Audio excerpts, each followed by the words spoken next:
สบายดีลูกค้าช้อปปิ้งทุกท่านมื้อนี้เนาะเราจะมาแนะนำสินค้าแล้วก็จะได้มาจัดโปรโมชั่นสุดใหญ่เนาะสำหรับลูกค้าท่านใดเนาะที่ต้องการโน้ตบุ๊กไว้ใช้คู่ใจโน้ตบุ๊กไว้ใช้ส่วนตัวพกพาได้ง่ายสะดวกสบายเราแนะนำเป็นเครื่องนี้เลยเนาะ Acer Street Alpha 12เนาะตัวนี้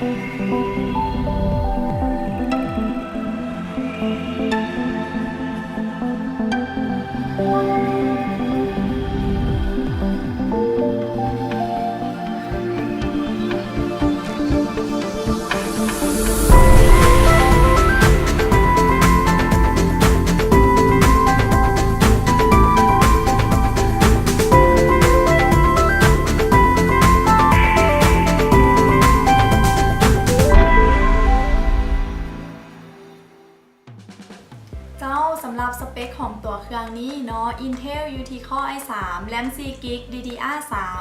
ความจำเนาะ UT 128 GB มาพร้อมกับ Windows 10 ลิขสิทธิ์เนาะเครื่องนี้นอกจากนั้นโน้ตบุ๊กตัวนี้ยังใช้ได้ถึง2โหมดเนาะโหมดที่1ก็จะเป็นโหมดโน้ตบุ๊กนอกหน้าตาก็จะเป็นแบบนี้เลยเนาะโน้ตบุ๊กทั่วไปเนาะส่วนโหมดที่2ก็จะเป็นโหมดแท็บเล็ตเนาะเดี๋ยวเรามาเบิ่งนำกันเลยว่าเป็นจังไดสำหรับลูกค้าท่านใดเนาะที่อยากพกพาง่ายสะดวกสบายบ่ต้องการใช้แผ่นคีย์บอร์ดไปใส่มาใส่น้ำเนาะเขาก็สามารถเอาแต่เครื่องนี้ไปได้เลยหน้าจออยู่ที่12 นิ้วเท่านั้นเนาะลูกค้าบางเบาเนาะเครื่องนี้นอกจากนั้นยังบ่พอเนาะยังสามารถสัมผัสหน้าจอได้อีกเนาะและเฮายังมีปากกาแถมมาให้เพื่อคนที่ว่าอยากวาดรูปเนาะพี่โนหรือว่าอยากใส่ปากกาสัมผัสเนาะก็สามารถใส่ปากกาสัมผัสแบบนี้ได้เลยเนาะเจ้าสำหรับเครื่องนี้เนาะพลาดบ่ได้เลยลูกค้าช่วงนี้เนาะเขาจะได้มาจัดโปรโมชั่นกันเนาะคือจากราคาปกติ5,790,000 กีบเนาะเขาลดถึง590,000 ลูกค้าเหลือเพียงแต่5,200,000 กีบเท่านั้นเนาะเหลือเพียงแต่5,200,000 กีบเท่านั้นนอกจากนั้นยังบ่พอเนาะเขายังแถมเมาส์ไวเลสไปเลยเนาะให้1เครื่องและ A-Card 3G Wi-Fi ให้ไปเลยเจ้าและยังมีถุงกระเป๋าแถมอีกเนาะลูกค้าเนาะ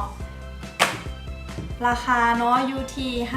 5,200,000 กีบเท่านั้นเนาะเป็นโปรโมชั่นเฉพาะ